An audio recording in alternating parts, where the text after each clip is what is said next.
Red Bull gives massive update on its 2026 engine, Mercedes makes history off track, and McLaren has big concerns as we head to China for the next F1 race.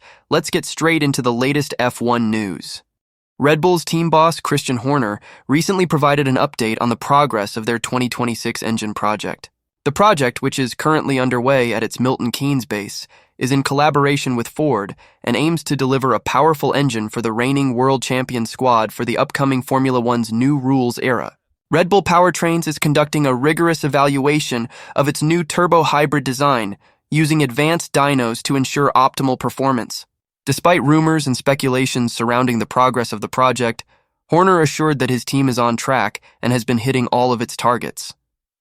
He acknowledged that as a brand new power unit manufacturer, the team is on an aggressive learning curve, but the team is stepping up to the challenge. The team's facilities are fully equipped with test and development capabilities, including dynos, rig rooms, and manufacturing capability. However, the engine development process is a complex and challenging task, and 2 years is a relatively short time in the engine world. Nonetheless, Horner emphasized that Red Bull is on a steep learning curve and is where they would expect to be at this stage of the project. Christian Horner, the team principal of Red Bull Racing, has provided an update on the team's progress towards its roadmap to 2026. Despite the uncertainty surrounding the progress at other manufacturers, Horner confirmed that Red Bull Racing is meeting the performance levels that it has set for itself.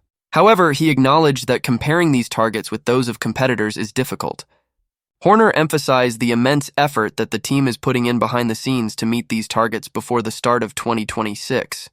He added that it is a race against the clock, and the team is well aware of the enormity of the task at hand. Earlier this year, there were rumors that Max Verstappen might question his long-term future at Red Bull Racing due to uncertainty surrounding the performance of the team's 2026 power unit. However, Verstappen dismissed these rumors, stating that it is too early to worry about the engine's performance, given that it has not yet run on the track. Verstappen also revealed that the team is working tirelessly to ensure that they can deliver a competitive engine. He is in constant contact with Horner and the team working on the project and is confident that the team has the right people to deliver the engine as per the set targets. While the team understands that beating established engine manufacturers will not be easy, they remain optimistic and excited about the project's outcome. If you are enjoying the video so far, leave a like and consider subscribing to the channel for daily F1 videos. Andrea Stella, the team boss of McLaren, has expressed his concern about the upcoming Formula One race in China, saying that he expects it to be a test of damage limitation for his team due to its low-speed cornering weaknesses. Despite starting the 2024 season strongly and heading into the 5th round of the season as the third-ranked team, ahead of Mercedes, McLaren has been grappling with its low-speed weaknesses since the start of the season. Despite being a strong contender on high downforce circuits, McLaren's persistent low-speed weakness remains unaddressed, which could pose a significant threat to its competitiveness at circuits with many low-speed corners. The Shanghai International Circuit, where the next race will be held, is a particular headache for the Woking team. The 5.4-kilometer circuit is littered with hairpin turns, and the start of the lap involves navigating the ever-tightening Turn 1 through 4 complex, which combines the slow, long corners where the McLaren lacks grip compared to its rivals. This makes it a challenging track for the team, and Stella has admitted that it is the circuit that worries him the most from a competitiveness perspective. He went on to say, "You have so much low-speed hairpins. Even in corner 2, corner 3, you spend so long in long corners." This suggests that the team is aware of the challenges posed by the circuit and is likely working on a strategy to mitigate its weaknesses. Despite the challenges, McLaren remains a formidable team, and it will be interesting to see how they fare against their competitors at the Shanghai International Circuit. Stella goes on to say, "And I think it's been a theme I've been repeating. So far, we haven't been able to improve the car enough in these low-speed, medium-speed, long corners. So from a competitiveness point of view, I would expect a more difficult situation than here in Suzuka, Australia, and the first part of the season. China may be a bit of damage limitation for us. And then from Miami onwards, hopefully we start kind of a better stage of this 2024 season, and more to come in the second part of the season." But Stella also recognized China hosting the first sprint format of the season offers some opportunities, as teams will have just one free practice session to get to grip with the circuit and its new tarmac before sprint qualifying. Definitely it's going to be a challenging event from several points of view. What is the tarmac situation will we find? At the same time, let's not forget that China was one of the most severe tracks for graining. So how will the tires be able to cope with this? It's also a tricky track in terms of balance between some very high-speed corners, like entering corner 1 and then many low-speed sections. Seeing it in isolation, it gives a headache. But once you see it from a competitive point of view, I think you need to think, if I do not do a perfect job, but a little bit better job than others, then this could be a big opportunity. That is the latest news for today. Watch this video next to get the latest news on Aston Martin's improvements for the next race. Mercedes, one of the most successful teams in Formula One history, has become the first team in the sport to exceed a turnover of $500 million. According to the latest published accounts of the company that runs the squad, Mercedes-Benz Grand Prix Limited, the turnover for 2023 was an impressive $546.5 million, which covers the year that ended on December 31st. This figure represents a significant increase of $71.9 million over the previous year's figure of $474.6 million. To put this in perspective, Red Bull Technology, the company behind Red Bull's F1 team, had a turnover of 385.6 meters in 2022. This means that Mercedes' turnover is a whopping 160.9 million higher than that of Red Bull Technology. However, despite the increase in turnover at Mercedes, the Brackley-based outfit reported a slight fall in profits.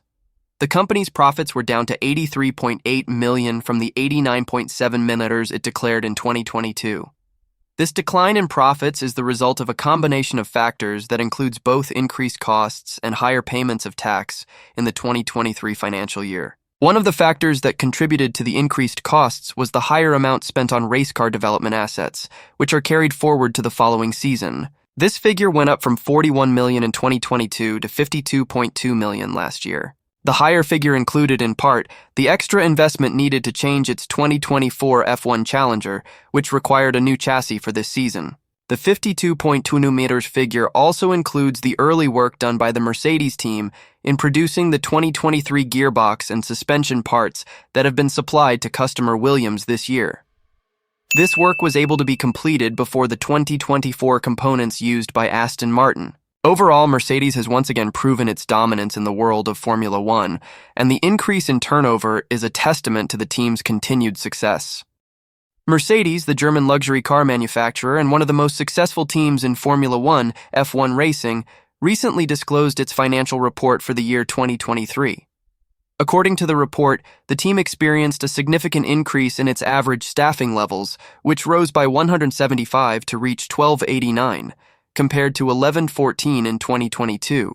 As a result, the team's salary bill increased by $29.6 million to $111.7 million from the $82.1 million it had declared in 2022. However, part of this increase was due to the increased staff bonuses that the team distributed for finishing second in the Constructors' Championship instead of third as in the previous season. Apart from the staffing level increase, there were also some tax elements that impacted the team's final profit calculation. In the 2022 figures, the team had included a deferred tax asset, which had resulted in unusually good profits for that year. However, with the government increasing the corporation tax rate from 19% in 2022 to 25% in April 2023, Mercedes' tax bill jumped by $23.7 million from $8.6 million in 2022 to $32.5 million last year. This contrast in tax payments year on year had a significant impact on the team's overall profit. Nonetheless, the business seems to be on a solid foundation with its EBIT, earnings before interest and tax, remaining pretty stable. It was $113.8 million for the year ended 2023, compared to $113.6 million in 2022. Although Mercedes finished in second place in the F1 Championship behind Red Bull, improving on its 2022 performance, the team also reported a decline in the coverage it received on television due to fewer podiums. However, other factors showed strong growth. In the report, Mercedes stated that the team's share of television coverage showed a small decline to 14.7% for 2023, reflecting the lower number of podium finishes the team enjoyed versus 2022. The cumulative advertising value equivalent, AVE, remained strong for commercial partners and shareholders at $5.3 billion. The team continued to grow strongly on social media, with a cumulative followership of 36 million, +15%, and a total of 465 million engagements, plus 9%. Furthermore, during 2023, the team welcomed 7 new commercial partners and introduced a world-class hospitality offering at the Las Vegas Grand Prix to serve the increased demand for VIP race attendance as F1 continues to grow globally. In July, Forbes estimated the value of the team to be $3.8 billion, highlighting the team's excellent financial position and strong prospects for the future.